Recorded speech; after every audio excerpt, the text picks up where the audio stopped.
Liberia's President Joseph Boakai has reaffirmed his government's commitment to press freedom and freedom of speech, assuring media professionals that under his administration, there will be no political prisoners and there will also be no suppression of press freedom in Liberia. The Liberian leader made a commitment on Thursday when he met with media executives and media professionals across the country at the Ellen Johnson Sirleaf Ministerial complex in Paynesville near Monrovia. I stand before you to reaffirm a commitment under my leadership. Liberia will have no political prisoners and no press suppression. Criticism is not a threat to our democracy. It is its essence. We will not shy away from the questions. Instead, we will listen. We will not stifle sending gossip. We will engage with them.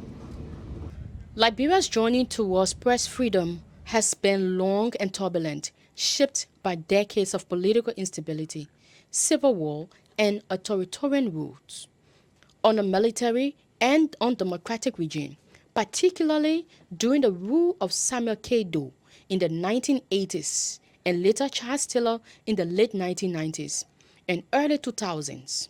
Media freedom was severely restricted. Journalists were routinely harassed, imprisoned, and forced into exile, and several were killed for their reporting.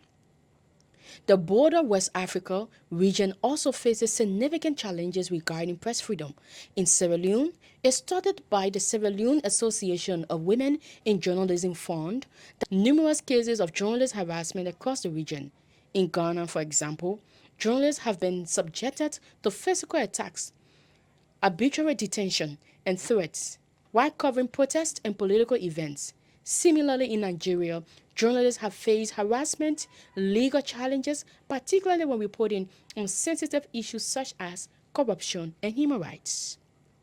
Making remarks, the president of the Press Union of Liberia, Julius Kanaba, acknowledged that although the country has made some significant progress in upholding press freedom, the Liberian media continues to be grossly challenged in terms of human and financial resources. He pointed to the fact that journalists' pay cannot take them home. He registered how the shutdown of USAID support, especially its media development interventions, has created a big gap.